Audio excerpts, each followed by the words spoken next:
you're presenting one of the Changemaker Award this evening. Do you want to talk about the importance of Marsha Green and what she's done for the community? I think, you know what's interesting? I think that Marsha's impact really and truly, and I know it sounds cliche and over the top, but it really does affect the world. Not just, not just locally, but literally globally. She has written on shows based here in Canada and also in America as well.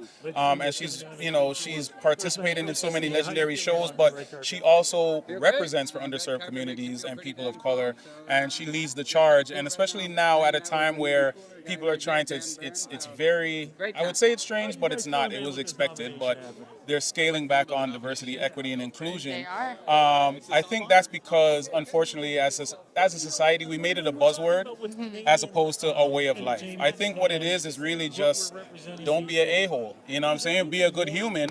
Then you don't have to have special groups. You don't have to have buzzwords. You just be a good person. You know what I'm saying? And let everybody rock and roll and do their thing based on their gift. You know what I'm saying? I think what it is that systemically, unfortunately, there's a lot of people that look like me and look like Marsha that don't necessarily get those opportunities, and that's why different things are built in to give people the equal opportunity. But it's funny, we're not asking for more than, we're just asking to go from less than to equal to. And when I say less than, I don't mean as people, I just mean in terms of opportunity. So it's super important and it's super awesome to be able to do the intro for my good friend tonight. Yeah. Well, that segues into what I wanted to ask you as well, because I got to hear you speak at Departure Fest, and I remember you speaking about, having to sort of build it from yourself, like from the ground up, and who you trust in your circle. So does that, a little bit of Marsha's work and your work, tie into this idea of, like, we don't need diversity, equity, inclusion, we also need more Black ownership in music spaces and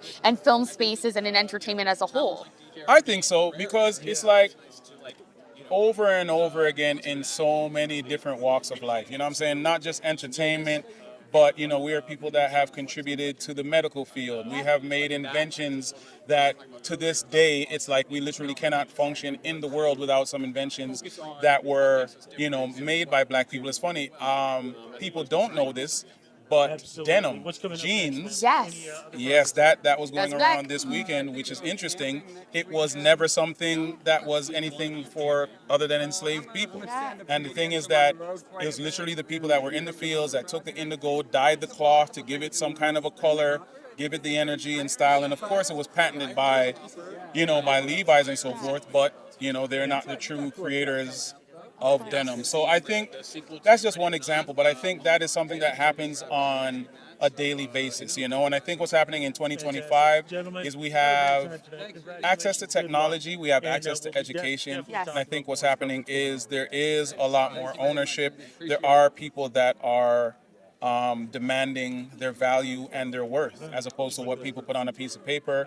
You saw what Ryan Coogler did, although he's not the first to do it, but it's like if you look at something as niche as that movie, like, I'll be completely honest, like, I love his work and that's why I went to support it, because I don't really watch vampire movies. Same. But it was incredibly well done, and I think it was well received globally, and it's just another example that when you give people the same type of opportunities to create from the heart, beautiful things can happen. And I think the more that we do that is the more that you're going to see the more Marsha Greens and Ryan Cooglers and Cardinalls and everybody else, like, the more that we will be and we will exist. So I think it's just a great time, and I'm just happy that I could be, I think, a part of the change that's happening in real time. You absolutely are. And last but not least, it's going to be a Cardi summer. You just dropped a single. Yes, man. Tell us more. What's coming out next for you? All right. So a couple days ago, we just dropped Let 'Em Out. But because this lives on the internet, whenever you are watching this, the song is out now. It's out. It's a song that was completely produced by me, written by me, graphics by me, the whole 9 yards. Iconic. Video is out, shot by Marcus Letts, who's a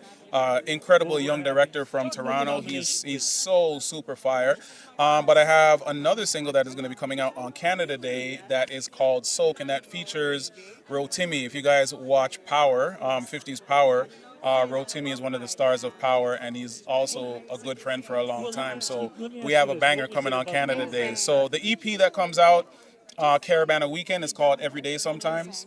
because I wear purple every day sometimes. Yeah. You know what I'm saying? You know what I'm I saying? love that. Right. So that EP comes out August 1st, Caravana Weekend. So Amazing. yeah, man, it's gonna be a summer full of music. Amazing. Also, you're featured at the exhibit by Museum of Toronto for basketball. By the way, the hoop classic like basketball exhibit. I was Yeah. reading about you this week, and I was like, wow, I I'm gonna didn't be even seeing know. it. You're there talking about your music and how it's impacted the Raptors and basketball. That's Your dope. name, you're literally in the museum down by the Harborfront. So also go to Harborfront. Yeah. Well, I'll be going, so I'll see you there. Opening party's the 13th.